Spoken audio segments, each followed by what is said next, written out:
Fashion Dolls. It is Wednesday, January 24th, and welcome to an all new episode of Style by Stevie. Our very special guest today is a CNN political commentator, New York Times best-selling author, and he is also a former White House aide to President Bill Clinton.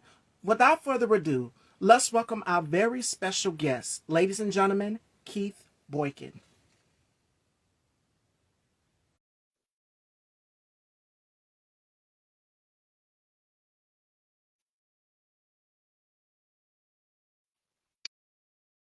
Hello.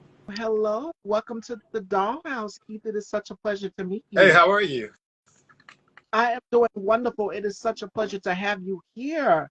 Oh my God, ladies and gentlemen, we are sitting in the presence of an icon. Now, before we get into this interview, because your book dropped the day before, the 23rd, it is out right now. Why does everything have to be about race? It is such an honor to have you here in the Dollhouse with me. I've been a fan since my 2 cents Wow. on BET. I've been watching since middle school. That came out in what, '08? Wow, that's So I've been a fan of the show. Yes. Now, you grew up in St. Louis. Tell us about my that. phone just did.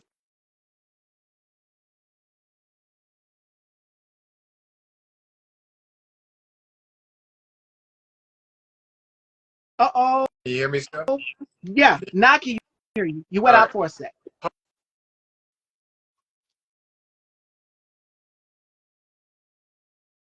All right. The alarm went off and it's going to keep going every 8 minutes unless I stop it. So I had to do it to disable it. All right. We got you. All right. Can you hear me now? Yes, All right. perfect. Yeah. So I am originally from St. Louis. I am going to be going back to St. Louis tomorrow. Actually, I'm leaving tonight in a couple of hours for my first book signing event for the new tour for the new book. Why does everything have to be about race? 25 arguments that won't go away. Yeah.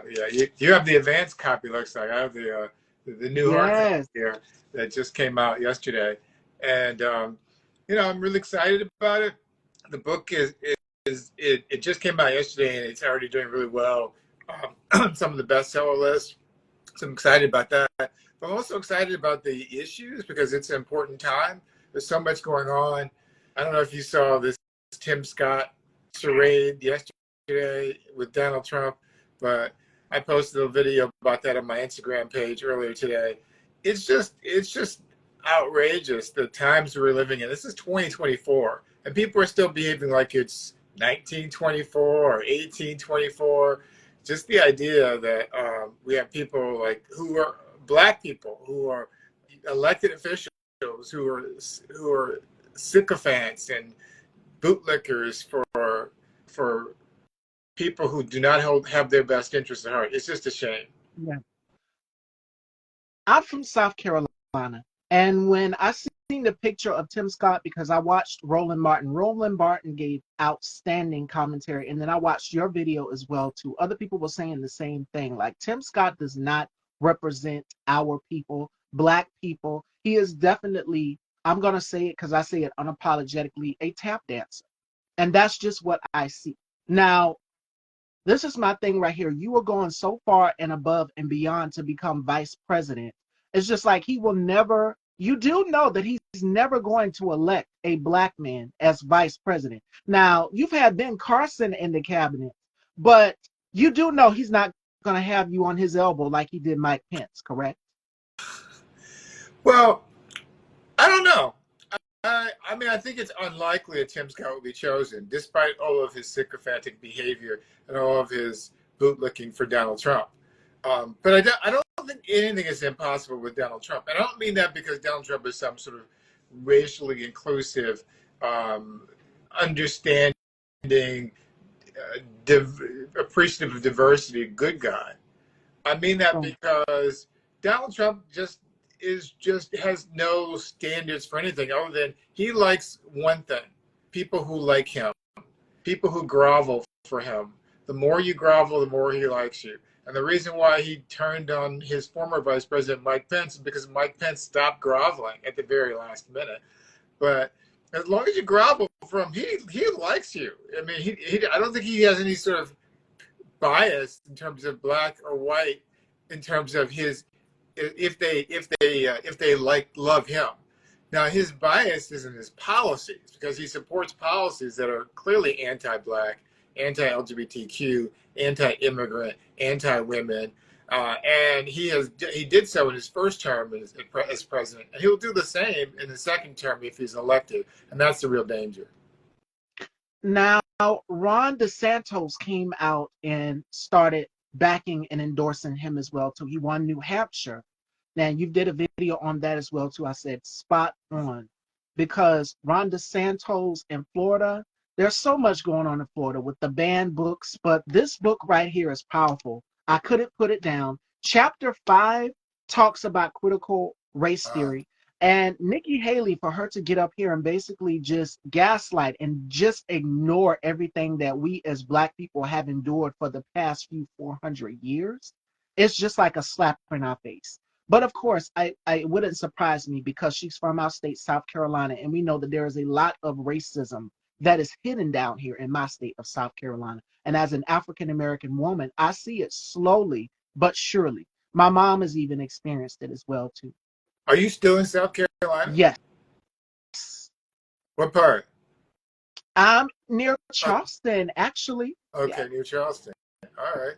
Yeah, I mean, Nikki Haley and Tim Scott are embarrassing to South Carolina. I mean, Lindsey Graham is as well, but I mean, Nikki Haley to say that America has never been a racist country when she is from the state that seceded from the Union, the first state to secede from the Union in order to defend the institution of slavery, the state that fired on the Union forces at Fort Sumter to start the Civil War. The same place, by the way, where Tim Scott started his presidential campaign at Fort Sumter.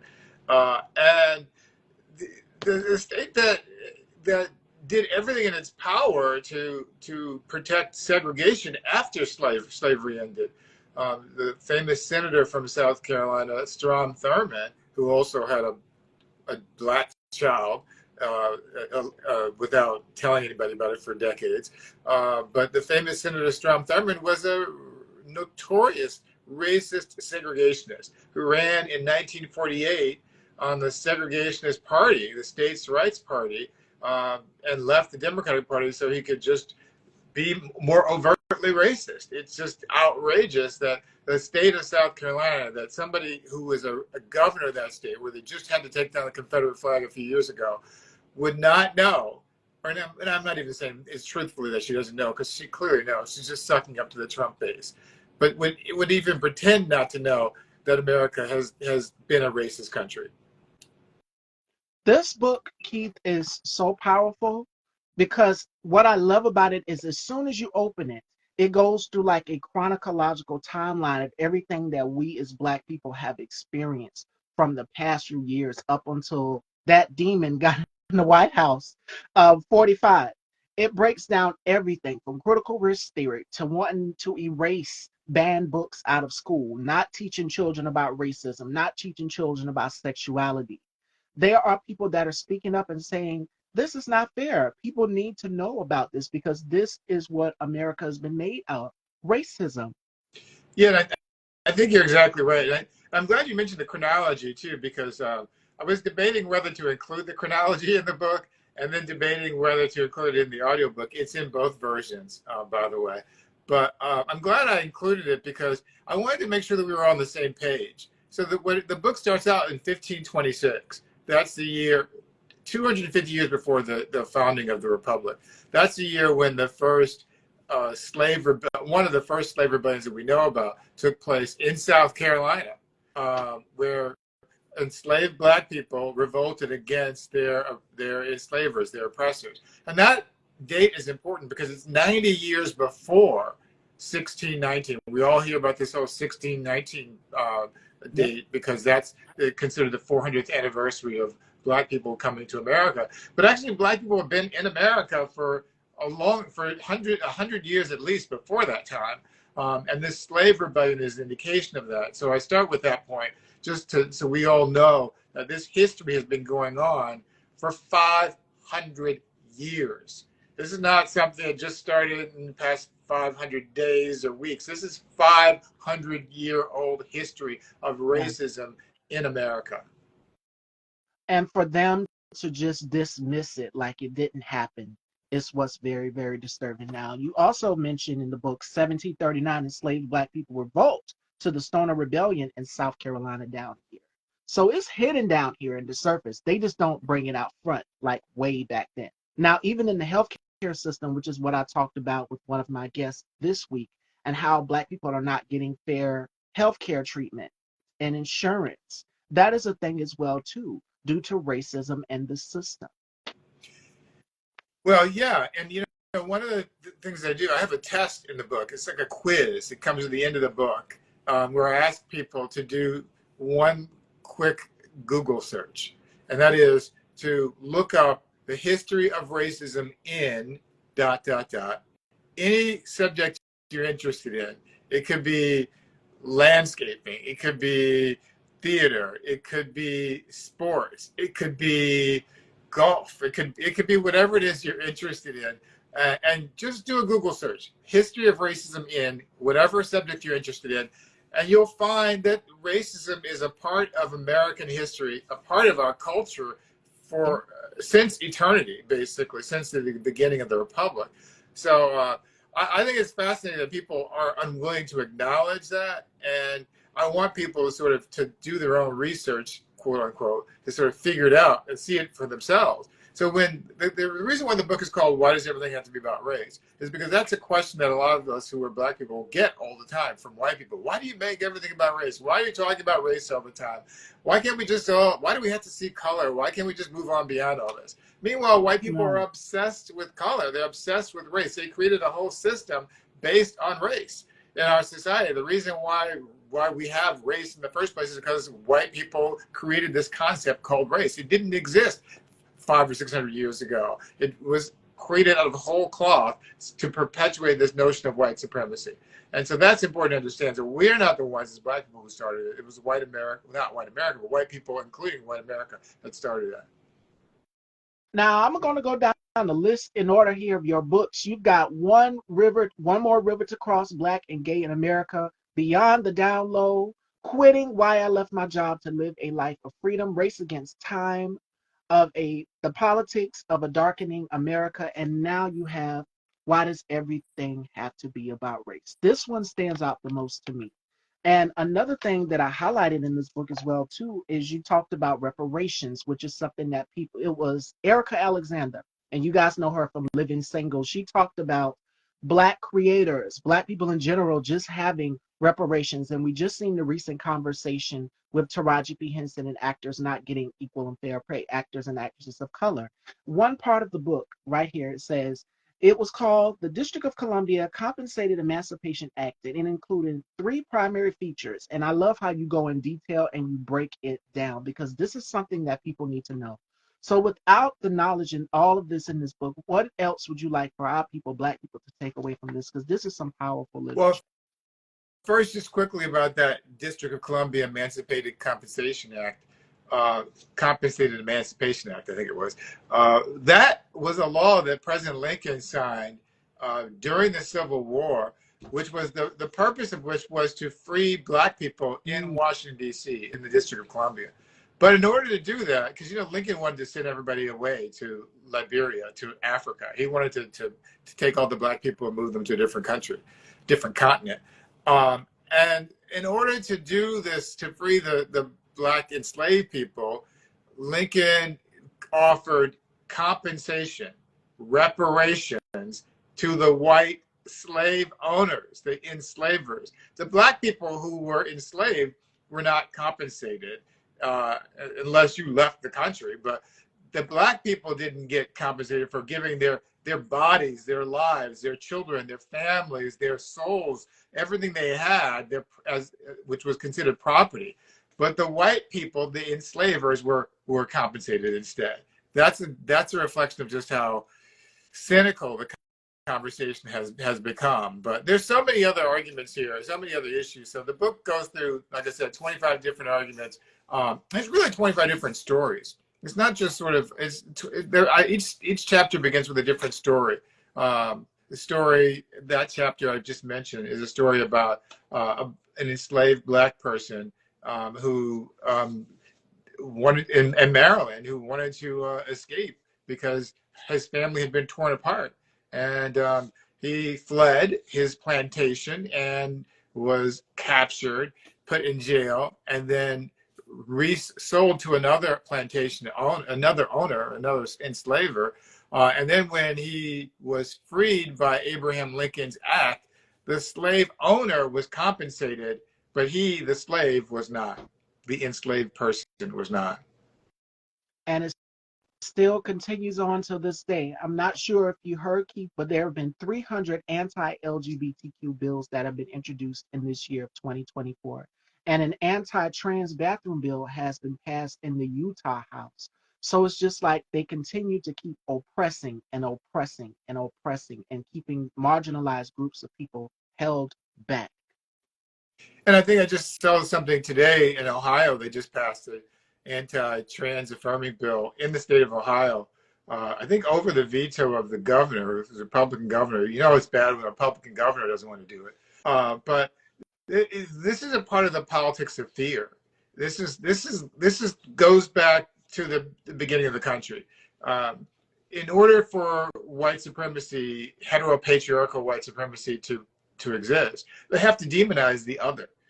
And that other changes from time to time. The most consistent other, of course, is black people, but they have to demonize the indigenous people, that they're all savages. And the Declaration of Independence, which Nikki Haley cites as supposedly this wonderful document, also calls the indigenous people savages, our Declaration of Independence. And then they had to demonize immigrants, the people who come from different backgrounds, unless you were able over the course of time to assimilate into whiteness. They demonized LGBTQIA people. They demonized people who were quote unquote communist. They're demonizing critical race theory. They're demonizing things that are quote unquote woke. There was a plane incident a few days ago, I think, in Florida, I think, Yeah. where after the incident, people were blaming the accident on DEI.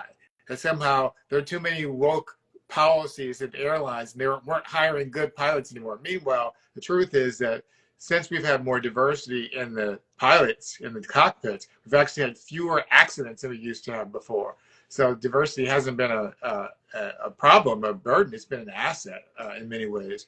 But they don't want to say that because it doesn't feed into the narrative that their right-wing white base wants to hear. They want to hear that the problems that you're having, the reason why you don't have a good job, the reason why you're not getting promotion, the reason why you don't have health care, your bills are your medical bills are too high, the reason why you can't get into a good college, the reason why you don't live in the neighborhood you want to live in, the reason why everything is not good in your life is because of them. Somebody else is the problem. It's the black person, the brown person, the immigrant, the queer person, the trans person, the drag queen. It's anybody except the rich white males who control everything in our country. White men are 30% of the population, but they've run nearly 90%.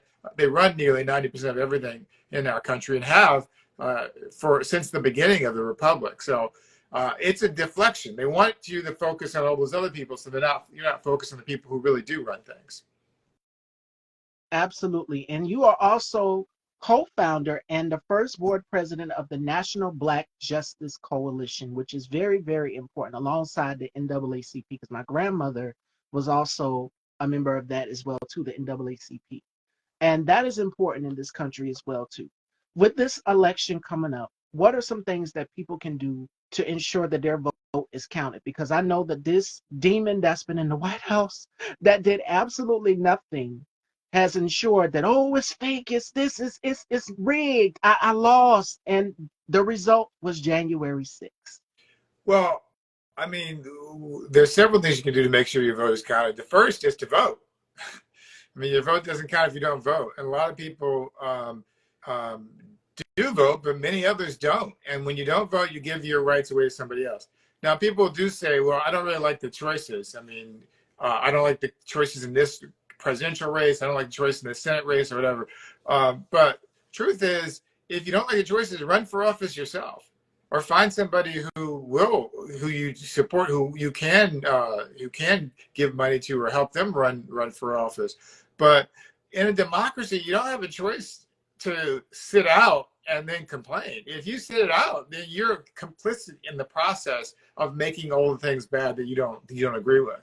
And a lot of people have been critical of what's taking place in our country in recent years, but a lot of it is because of the fact that not only do we elect Donald Trump as president, he's just the tip of the iceberg, but we have governors and senators and members of Congress and state legislators and mayors and city council members and school board members and all sorts of other lower level officials who are making decisions every day that affect you. They're the ones who are taking books from your library and banning them. They're the ones who are deciding that you don't get time off for work to take care of your family in times of emergency. They're the ones who won't raise the minimum wage in their states and their areas. They're the ones who are doing the interest of the fossil fuel industry instead of serving the interests of the climate. They're the ones who we should be focused on, not just the president of the United States. But the presidency is important too, because the president has one particular responsibility that people often forget about, that I never forget about because I'm a lawyer. And that is, the president appoints federal judges. That is crucial. And the reason why it's crucial, because anything you might want to happen, any kind of progressive policies you want to happen, will not stand the test of time if you have conservative judges in place who will strike it down. So you have to have presidents who will appoint the justices in the Supreme Court and the lower level federal judges who will support the policies that you believe in. Otherwise, your vote or lack of vote is meaningless, because that somebody else can come in a new party and just wipe away everything you believed in by appointing some judges who will strike it down. So we have to be very strategic in our engagement in the political process. We also have to be aware of the fact that there are people who are trying to take away and subvert our votes. Voter suppression is going on all across the country. They're trying to limit the number of polling places in some cities, in some states. In other places, in the state of Georgia, for example, they have made it illegal to pass out water or food to people who are waiting in long lines to vote, which is normally Black people in cities like Atlanta, because they don't provide enough polling spaces for those people, and they're making it easier for white people to vote. So, for example, in the state of Texas, if you have a gun license ID, that can be used as an ID to vote. But if you have a college ID, that cannot be used as an ID to vote, even though they both come from state institutions. And it's a reflection of just how cynical the politics are, that they are doing everything they can to tilt the scales in their favor. Voter suppression, voter disenfranchisement. And I've seen on the news also that some of his crazy delusional supporters also show up to the polls, voter intimidation tactics, which, if I'm not mistaken, is illegal. Well, illegal is a good question, because one of the things they've been doing is chipping away at the Voting Rights Act of 1965. I mean, the Voting Rights Act was passed in 1965, signed by President Lyndon Johnson, and it's been reauthorized several times over the course of the decades, six decades, I guess, since that time. And yet, even the last time it came up, before recent memory, the last time it came up, the U.S. Senate approved the Voting Rights Act 98-0, bipartisan vote, 98-0. That was, I think, in 2006. Then a few years later, I believe in 2013, the Supreme Court guts the Voting Rights Act. They decide that it's old, it's outdated, we don't need it anymore because people are voting, and what's the point? And so they try to reauthorize it last year with the John Lewis Voting Rights Act. And guess what? Republicans filibuster it. They won't even allow it to come up for a vote. This is something that was unanimously approved by the U.S. Senate in 2006, just less than 20 years ago. That's a reflection of how much the party has changed since A, the election of Donald Trump and the reaction to that, and B, the election of Barack Obama, I should say, and their racist reaction to that, and B, the election of Donald Trump, which just catapulted all the racists out of the closet and into the public sphere. You also talk about President Obama's presidency in the book as well too. And let me go back. It was one of these chapters you opened it up as well too, and you talked about it. It's so many. This book is so good I couldn't put it down, Keith. And before I get to that, Marco says correct. Systematically divisive things. Wait a minute. Let me read that comment. Things in place to keep marginalized people from being able to vote since the beginning. Voter suppression tactics. Yeah. Yeah. Oh, I didn't see all these comments in here right now. I'm just looking at it all right now. Okay. Oh, join. Okay, got it. Yeah. So voter suppression is an element that is used to prevent us from voting, but Very we also are. We also have to be careful not to suppress our own votes. We also have to be careful to make sure that we do vote. And I've heard some people say that they're not happy about the choices in the presidential race. I don't think people really want a rerun or rematch of Joe Biden versus Donald Trump. Although there are a lot of people who like Joe Biden, a lot of people like Donald Trump, but the idea that these are the only two people who can be running is kind of preposterous. But this is where we are. But that should definitely not be a reason why people should not vote. First of all, you can vote in the primary and vote for whoever your preference is for your candidate or your party. Secondly, you should vote because there are other offices that are important as well, not just the president. And those other offices have a lot more influence over your day-to-day life in many ways than the president does. But thirdly, voting is not a choice between two perfect people. It's a choice between It's a choice between two alternatives, and you have to decide what's alternative. We as Black people have had to for a long time be strategic voters. Which alternative is going to be most effective for us in moving the ball forward? Which is going to be most harmful to us in terms of achieving our agenda? Now I'm gonna shift gears here Sure. because watching you on CNN, baby, you handed Paris Denard his entire life. That clip gave me so much life. You had him running in circles, and Angela Rye was on the panel as well too. I love her. It was great because it's just like, do you hear yourself? How do you zone out before you go on to these panels with people who are conservative, who are on the right? How do you get yourself mentally prepared? Because they say the most outrageous, slanderous things. And I've watched someone who was BLM, who was a BLM member, and he now went from the Democrat Party to now the Republican Party. And Roland Martin was questioning him, and the other people on the panel was questioning him as well too. And Roland told him, like, this hasn't been proven. You do know that there are facts out here, and this hasn't been proven. How do you mentally prepare yourself for going on these panels with people who are on the right? Well, I have to say I grew up in a world where I was always not welcome. I was born in St. Louis, Missouri. Like I said, I'll be there on Thursday for my book signing at Left Bank Books in St. Louis.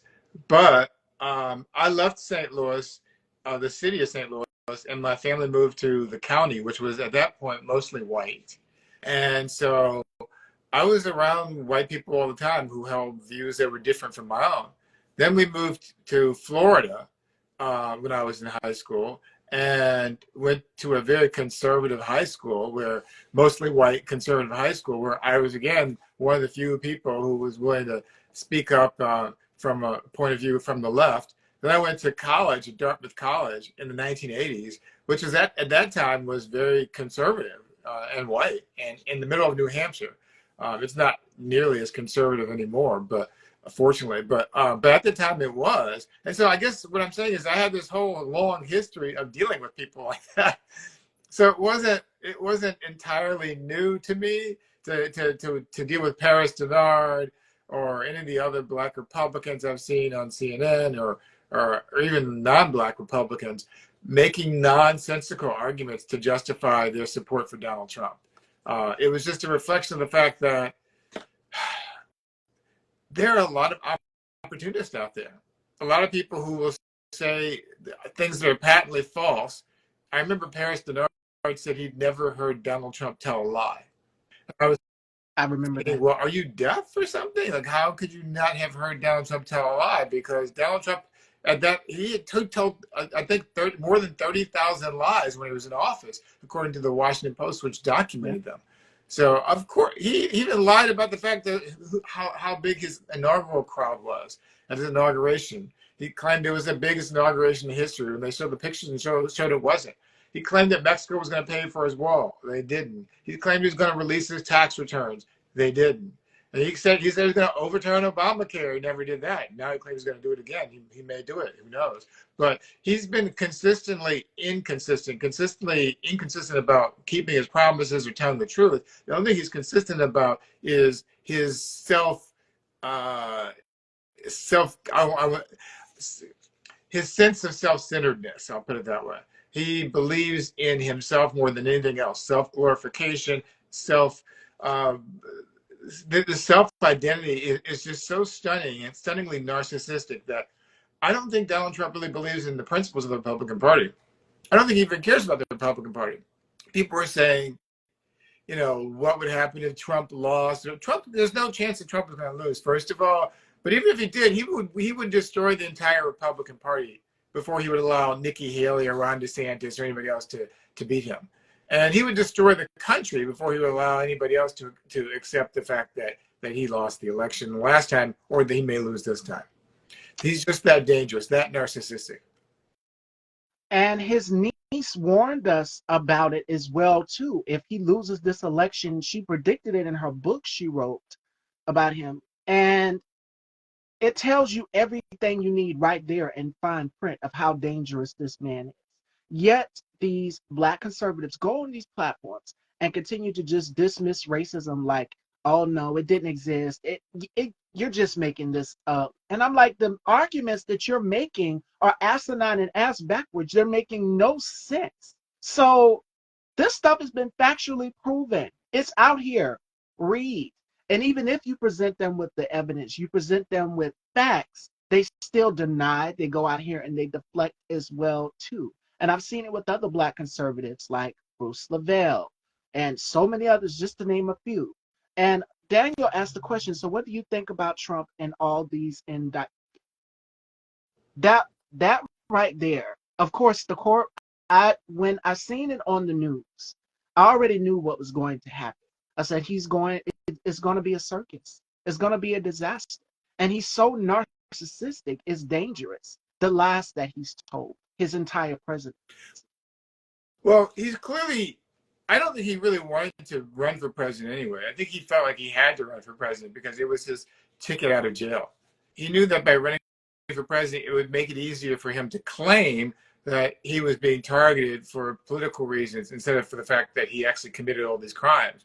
I mean, it wasn't Fani Willis and Jack Smith and Alvin Bragg who indicted him. It was grand juries, people who were U.S. citizens, his own people who he represented allegedly when he was president, his own people who looked at the evidence in the case and decided, yeah, there's probable cause that this man committed a crime, and those are the people who chose to indict him, and so there are now 91 charges that Donald Trump is facing, 4 criminal indictments. We've never had a candidate for president with that kind of record before. He's a twice impeached, quadruple indicted criminal defendant with 6 bankruptcies in his record. His corporation has been convicted of a crime. His CFO has been convicted. His lawyers have been convicted. His national security advisor was convicted. His campaign chair was convicted. His campaign manager was convicted. And his university was shut down. And his charity was shut down. The guy's a fraud. He's a con man. And the idea that anybody can't see that and that anyone would actually support that is a reflection of just how deep the racism is in our country. Because no black person with that record would even get close to the White House. certainly not to the point where they could actually win the New Hampshire primary and the Iowa caucuses No. and be considered a credible candidate for president of the United States for a major political party. It's impossible, it's inconceivable, except for the fact that he supports and perpetuates white supremacy. And for him to just basically deny everything that has happened January 6th, because I remember watching it on the news. I got the news that Saturday that Joe Biden had won the election, and I said, oh boy, I already know what is definitely going to come in the future. And then the insurrection happened, January 6th, and we're watching it on the news. And what gets me and what's mind boggling is that you have people that look like us that are out there along with these insurrectionists and basically not believing that, yeah, it can happen to you too. They don't care about that. They're talking about making America great again, but more so is making America white again. That America does not include us. Well, yeah, unfortunately, there aren't that many of those people out there who are insurrectionists. I know that people like Enrique Tarrio from the Proud Boys and others who are affiliated with some of these white supremacist organizations are troubling. But there were black people who supported slavery in the past too. There are black people who supported segregation, and it's sad that there are people who identify more with their oppressors than the community of people that they're part of.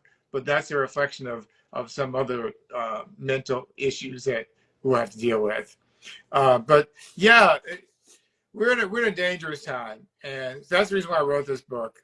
It's time for us to have a true discussion about race and racism in America, a discussion that doesn't gaslight us and pretend like, as Nikki Haley said, America has never been a racist country. Yeah. It's time for us to know the truth about this. So my book tries to debunk those 25 of the most toxic racist arguments that we hear over and over again.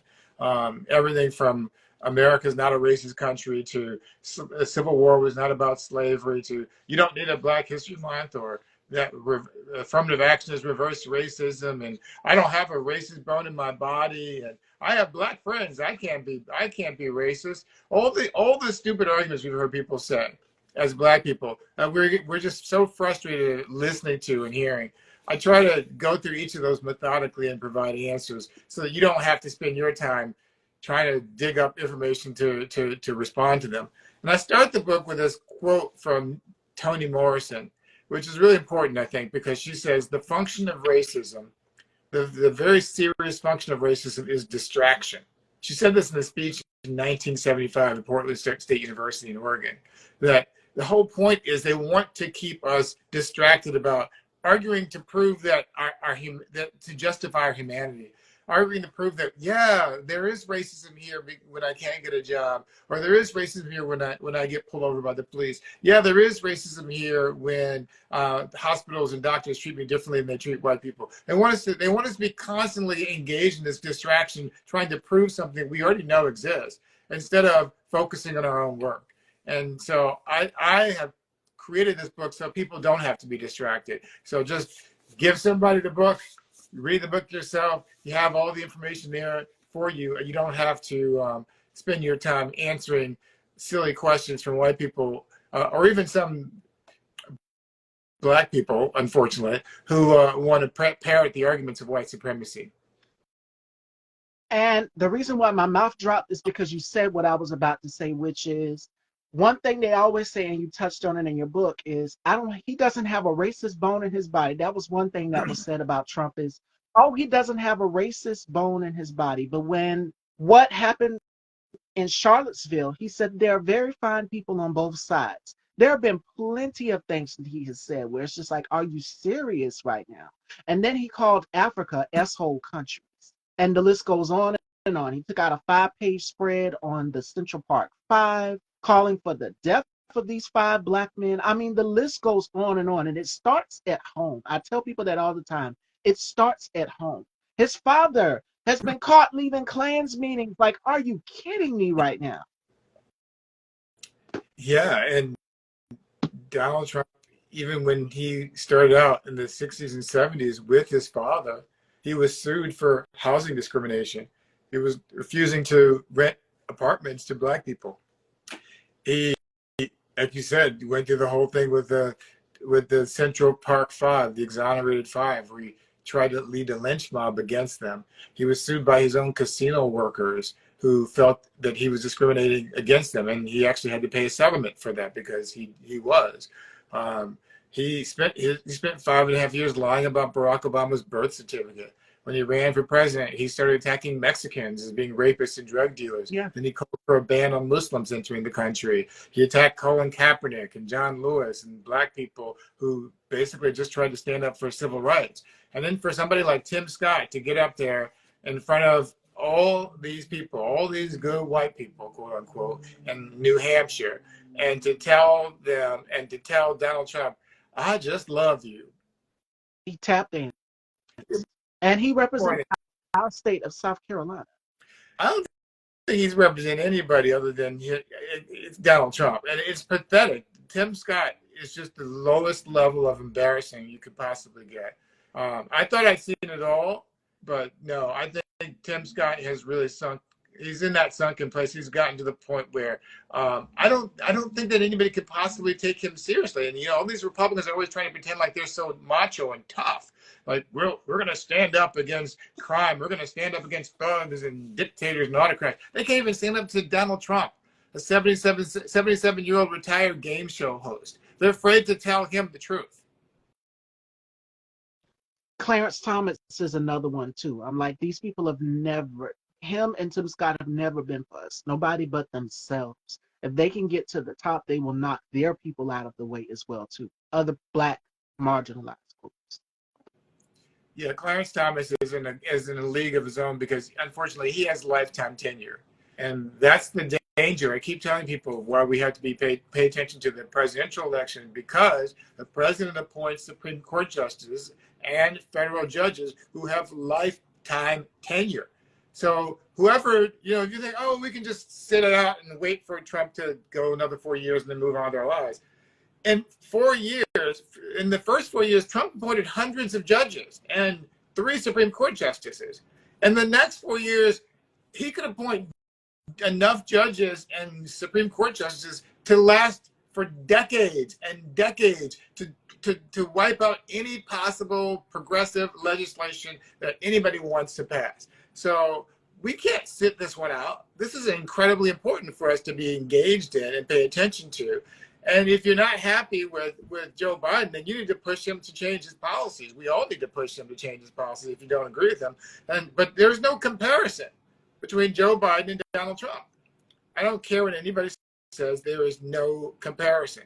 Now, one of the issues that people are most upset with about Joe Biden is the policy in Gaza. And I don't support that either. I'm opposed to that. I think the U.S. needs to push Israel to leave Gaza, and we need to push for a two-state solution, which clearly the Israeli government under Netanyahu has no interest in doing. But having said that, I'm afraid to say that the policy of the Biden administration is almost exactly the same as the policy of every other White House and every other U.S. administration in history since the State of Israel was created in 1948. It's not a Biden issue, it's an America issue. America and Israel have this codependent relationship, symbiotic relationship. I don't even know how codependent it is because Israel can assert its right to do whatever we want, but the U.S. can't tell Israel what to do, apparently. But this is the part of the problem, though. We have to be. I wrote about this in my last book. We have to do a better job of holding our leaders accountable, Yes. And pushing them. But we have to also figure out how we can use our leverage points. And this is the issue where it's not, in my opinion, it's just about one president. It's about changing American policy. You can't change American policy if you have no control over anything. We have no control over the federal government, no control over the federal bench and judiciary. So we have to be engaged and be much more strategic thinkers in how we elect our public officials. Now I'm gonna shift gears here, Keith, because I know you know this is a fashion platform, and I like to have a And you good see, time. I'm so unfashionable today in my T-shirt here, but we are matching colors at least, though. I got on pink. I don't know what color this is, but it matches sort of or blends. Yes. Now you worked on one of my favorite films, which is Dirty Laundry, alongside one of my good friends, Nathan Hale, and you had Jennifer Lewis in the project as well too, and you went to do being Mary Jane and so many things throughout your career. How do you find the balance? Because you wear so many hats. That's my question for you. How do you find the balance with activism, writing? Well, some days it's easier than others because, when you're writing a book, it takes a lot of time. So you just have to sit down and focus like for a long period of time. But on a day-to-day basis, it's a combination. I'm kind of moving from place to place, thing to thing. I've been working on a documentary for the past 2 years now, which we're still, trying to get off the ground. But we've done a lot of filming for it. I'm also just finished this new book, Why Does Everything Have to Be About Race, which came out yesterday. And I've been doing this new thing now online, doing video commentary, which I hadn't done before because most of the commentary I've been doing has been writing. Um, and I'm politically engaged, been doing political coverage. I'm a public speaker. I've been doing speaking engagements. I stopped teaching though recently. I used to teach, which takes up a lot of time. I love doing it. I love students, but it does take up a lot of time. So it is a balancing act, but it's about following your passion, finding where you fit in, and being able to do what you can. And that you do. If I could create a Mount Rushmore of activists out here who are doing the work, you would be first. My girl Hope Giselle, T.S. Madison, Conscious Lee. You guys are doing the work and being the voice for us in the Black queer community, for people who don't have a voice. And I speak up about it on my platform as well too. Injustice, homophobia, transphobia, all of these things. And some of your books touch on this as well too, being on the download, all of these things you touch on, which is why I admire you so much, and I'm such a fan. I've been a fan since My Two Cents, so with Which you and was Crystal. 20 Like, years ago. That's amazing. yeah, That was 20 years ago. Yeah. the show touched on things that happen now in the future. Did you have any idea that this show, My Two Cents, would have an impact years later on people and the topics that we discussed, like women's rights to their bodies? There's one episode you touched on that. You touched on homophobia. You touched on a number of things on this platform. Well, I think it's a reflection of just how sad it is that we haven't made that much progress in some areas. That even when we do make change, there's been a pendulum swing one way and then it goes back the other way. It's Right. like we make some change, make some progress, and then there's a backlash against that. We're seeing that now with the anti-woke movement. They're attacking LGBTQIA people. Like I said, they're trying to ban drag queens. They're trying to ban transgender affirming care for trans people. They're trying to ban the use of the bathrooms of your choice. They're trying to ban um, trans people in sports. They're trying to ban books that teach about African American history. They're trying to ban the women's right to control. They already banned the woman's right to control her Roe body. Uh, versus Wade. but Yeah. they're trying to ban contraceptives as well. This is not just about one group of people. This is about a challenge to modern society. They're waging a war. This is an assault on the 20th century. Everything that was good that happened in the 20th century to move the country and the world forward, they are trying to turn the clock backwards. So when you hear somebody say, make America great again, you said it means make America white again. But it means go back to some time in the past when you and I didn't have rights.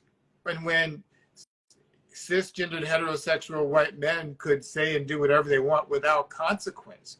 That's really what they want. They want the right. When they talk about people being snowflakes, what they mean is they want the right for people who are racist and bigots and sexist and homophobes and transphobes to be able to say racist, sexist, bigoted, homophobic, transphobic things without being called on it. And they think that's free speech. They think free speech is a one-way road where if you're a conservative, Republican, right winger, you can say whatever you want, and then people who disagree with you can't challenge you on that. That's not free speech. At all. And My Two Cents, why I appreciate it so much, is because it touched on these issues. You had different perspectives from people who looked like us. And of course, it was on BET, Black Entertainment Yeah. Television, which was so unheard of at that time. And I mean, for people like yourself and B. Scott and Clay Kane, who broke the barriers and pushed those doors open for LGBT people like myself, who are in the community, who are out here doing the work. So I can't thank you enough. I had to give you your flowers. And then fast forward, because I talked fashion, I jumped ahead. I seen you in the Ralph Lauren campaign, Oh and it was yeah. Pride Month. Yes. So tell us about that. Yeah, that was 2 years ago. Yeah, I did a Ralph Lauren campaign for Pride Month, and obviously I'm not in Ralph Lauren right now, but Ralph Lauren actually did send me. You probably can't see it in this camera shot. He sent me this beautiful cashmere throw as a gift, and they pay you for doing it too. But he sent me this little gift to thank me for doing it, and I didn't realize how expensive it was. I looked it up on the internet. I was like, oh my god, this is an expensive piece of adornment. But yeah, it was really fun to do that. Just sort of to be the center of a photo shoot for a Ralph Lauren campaign, but to be able to do it for a good cause at that. To be able to show another side of LGBTQIA people, Black LGBTQIA people in particular. And I'm glad that Ralph Lauren was open to the idea of my participating in that and being a part of that. So, yeah, it's one of those. It's one of those things. I've done so many different things. Sometimes I can't remember all the things I've done, like the TV show, the My Two Cents show. I was on a reality show back in 2004 called American Candidate on Showtime. Worked in the White House, written books. Been CNN political commentator, and gosh, Former lawyer, journalist. White House aide to President Bill Yeah, Clinton. I keep forgetting all the things I've done because I'm 58 years old, and I forget that the older you get, you have so many more experiences. You forget about some of the older experiences you had, but I forget sometimes just how much of an impact they make on people until people, like you said, like you told me that you'd seen the My Two Cents show 20 years ago.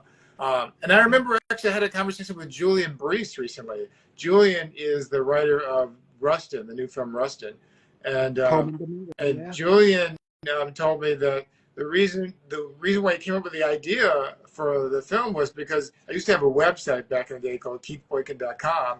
I still have the website, but I don't have the blog there. And he heard about Rustin from reading my website. And that's what inspired him to create this movie. So you never know. Like you could be talking to one person and thinking that you're not having an impact, but that one person could go on and do something amazing with the knowledge that you shared with them. So it never hurts to be open to having those discussions. And not only did you guys talk about the what was going on in the culture and in the world, but you also would do music videos as well too. It was BET. BET had two channels at the time. It was BET and then BETJ. Right. And I would always be tuned in to BETJ to My Two Cents. As my sister was living, God rest her soul. And I seen the Whitney Houston video, and Yeah. then you guys went back into your conversation on what was going on in the world. So that's how I was so engaged into it. Wow. Well, thank you so much. I have to remember to tell my friend Sean Johnson, who was the producer of that show, that people are still talking about it. That's great. And then Years later. you mentioned also Dirty Laundry, I was an associate producer of that film, which came out, I can't remember, like 2006 or something like that, 2007. But Nathan Hale Williams, my former partner, was executive producer, and Maurice Jamal was another executive producer and director and writer. And Maurice passed away last year, so rest in peace. But there's so many talented people in our community, and there's so many more now who were just everywhere. We were doing this in the day and age before we had social media, when there was no Instagram and Facebook and Twitter and TikTok and Snapchat to help promote your events, but also to help build a community. So we were building our communities using chat rooms and email lists and very basic level technology that things have just evolved so much since that time. So it's really wonderful to see. Yes, and Daniels, Jerry asked a question. Have you ever thought about running for office? I have, and I'm not interested in doing it anymore. I mean, I used to think would run for office back in the day, and then I got a life. When I was younger, I would think, oh, I'm going to run for office, but there's too many sacrifices involved in running for office, in my opinion. First, you can't always say what's on your mind. You can't always speak freely. I feel like, even though you would think you would, but you're always beholden to what your voters and constituents want. But B, especially at that time, I was of the belief that you had to be a certain way. You had to perform a certain way. This respectability politics would limit what you could and could not do. And I didn't. It was it. I didn't want to be that person. I have radical ideas about the world. I believe that marijuana should be completely legal and that other drugs should be Right. decriminalized. I believe that even though I support the idea of marriage equality, I believe that people should be able to form whatever type of adult consensual relationships they want, regardless of whether they're polyamorous or not, or monogamous or bisexual, homosexual, heterosexual. That people should be able to live their lives freely the way they want to, and to say those things and to live in the way that reflects that means that it's challenging to people. I don't want to have to bend down in the sand on my knee to propose to somebody for marriage in order to prove that I'm heterosexual to run for office. Not naming any names. And I know who it is. I know exactly who it is. And Roland Martin touched on it too. He said it's kind of funny that you now all of a sudden get married. You could have been did that. It was hilarious. Um, Daniels Jerry wants to know: Are you involved these days? Involved with a relationship? Oh, no, Yes, I'm assuming. no, I'm not. And and I was just thinking about that earlier today. Because I'm about to leave to go to St. Louis in a couple of hours. And I haven't even started packing, and I haven't got my hotel and car rental and all that kind of stuff taken care of. And I'm thinking to myself, I don't have time. I don't have time to be in a relationship right now. I got too much going on.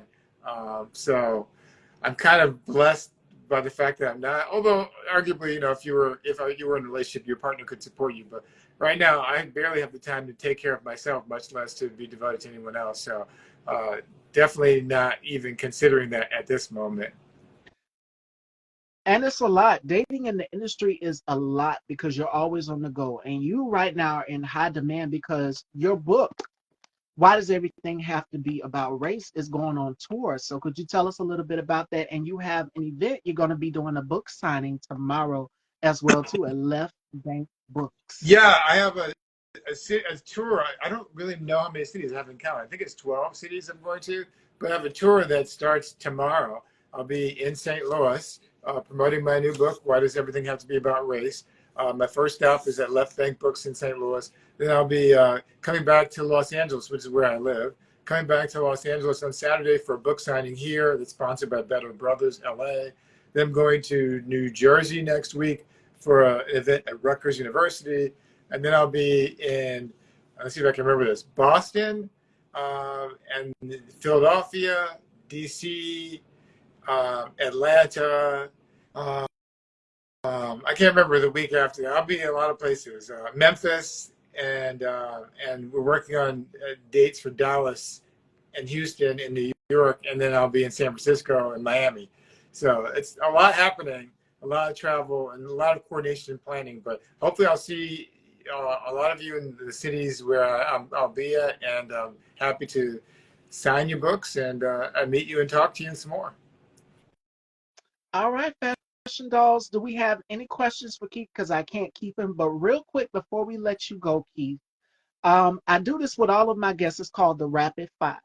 And you have to tell us 5 things you can't live without. I'm curious to know what Keith can't live about because we always see you on CNN. What are 5 things that you can't live without? It can be your favorite drink, your guilty pleasure, a television show. I know for me, I'm a big Housewives fanatic. I love Atlanta Housewives. I can't live without it. It is my guilty pleasure. But for you, what are some of the things that you can't live without? Five things. Well, it's interesting because I started coming up with a list the moment you said that, and I realized like I could live without any of those things. I'm like, I'm going to change a little bit to say five things I really appreciate in my life and don't want to Mm. live without, but I could live without them. I'll put it that way. But one of them is definitely my phone. Where's my phone? I don't know where it is. Oh, it's right here. I'm on it right now. But yeah, five things. I definitely need my phone because I do so much stuff on my phone. I was going to say my computer, but then I was realizing 99% of the stuff I do on my computer, I can do on my phone, including the videos I make. So I do those on my phone. So the phone is essential. That's my method of communicating with everybody and doing everything else. Um, Two is I'd say I don't think I could live without travel. I love to travel. I don't like to to be stuck in one place for too long. And I really appreciate that I've been able to travel a lot in my life. I've lived in 12 cities, visited 40 of the U.S. states, 5 continents, and I love traveling. So I don't think I would want to live without that. Three, and again, all these are things that I don't want to live without, not things I can't live without. Three is definitely sex. I definitely don't think I could. I don't think Hello. I want to live without sex. I mean, I possibly could, uh, but you know, it's not something I want to live without, obviously. And then, God, I don't know if I can get a four and a five. Four, I feel like I have very few needs. So that's the thing. Um, I don't I don't feel like I don't really have an extravagant lifestyle where I have no jewelry. I even have a watch. I don't have any necklaces. I don't wear any jewelry at all. So I don't really need any of that. I don't have a car. I don't feel like I need a car. So I know I think I have a very simple life, but I choose to indulge in things I really like to do. And one of those things I love to do is travel, and I just love to enjoy myself. So yeah, it's hard to say. I really like edibles these days, but I don't feel like I have to have them. It's not like essential for me to have edibles, but they're relaxing and helpful from time to time. But yeah, that's only four. I'm struggling to come up with a fifth one. I don't know if there's a five. I don't know if there are five things that I can't live without. To be honest, I'm appreciative. I'll give you one last one. Okay, my friends and family. Yeah. I I, I definitely I can't say that I can't live without them, but I want to have them in my life. I've lost so many friends in recent years. I just lost my friend Ivan Daniel last month, who was a big party promoter here in Los Angeles. And it's sad to see him go. One of my friends from college has passed away last year as well. As I said before, Maurice Jamal passed away, and one of my photographer friends passed away. Charzette Torrance passed away last year. So I'm really appreciative of what I have. So I think the way I think, yeah, now I'm kind of redefining the question. I'm thinking of five things that I really, really appreciate that I'm glad that I have in my life, and I don't want to think about losing them. That's probably a better way for me to answer it. And shout outs to Fire by Nate. Black owned fashion brand. I've known Nate for a long time. He says the body is bodying. Daniel says, what kind of foods do you like? Um, I'll be probably disappointing to people. I like all kinds of food. I can tell you what I don't like better than what I do like, but I like everything. I don't really eat a lot of beef. I don't really like to eat beef at all. I primarily just like chicken and seafood.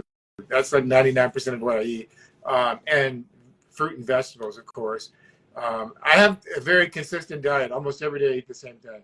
I have oatmeal every morning and every night, first of all. I have scrambled egg whites for breakfast every day, so usually with vegetables, either broccoli or Brussels sprouts for breakfast. I'll usually have almonds and cashews for a snack and around 11 o'clock in the morning. I'll have a salad for lunch, and then I'll figure out what I want for dinner each night. But usually it's something based on chicken or seafood. And I cook at home, but most of the time I eat at home. I don't really order out. I don't order takeout. I make my own food, and I like doing that. It's healthier and more economical, but it's something I really like doing. So yeah. But I really want to thank you for inviting me on, letting me have these questions. I appreciate it. I got to run to go plan for my trip to St. Louis, but please come if you're out there. See me on the road. See me in one of the places on my book tour. You can find my book tour at keithboykin.com on my website or on my Instagram page, which also has a copy of the book tour. And you can pick up my book, which is available Yes. right now online. You can buy it at any of your favorite bookstores, or you can buy it on the website link that's on my site, or on Amazon, Barnes and Noble, or Walmart, Target, any place you want to buy a book. So thank you so much for having me here, and I appreciate your support. You are so welcome, Keith. It was such an honor to meet you. Now, the book is called Why Does Everything Have to Be About Race, which is out right now. Tomorrow, Keith is going to be at Left Bank Books in his hometown, St. Louis. So make sure you guys please go and get your autographed copy. He will be signing books tomorrow at Left Bank Books. This book is #1 already, and it is powerful and full of information and knowledge. I'm going to leave you guys with today's final thought, which comes from Audre Lorde. When I dare to be powerful, to use my strength in the service of my vision, then it becomes less and less important whether I am afraid. And that comes from Audre Lorde. Joining me tomorrow, we have my girlfriend Steph and Ty Asia. We're going to be doing some girl talk tomorrow, so make sure you guys tune in tomorrow. I love you all, and Keith, it was an honor meeting you. Thank you, Stevie. Take care. You too. Take care.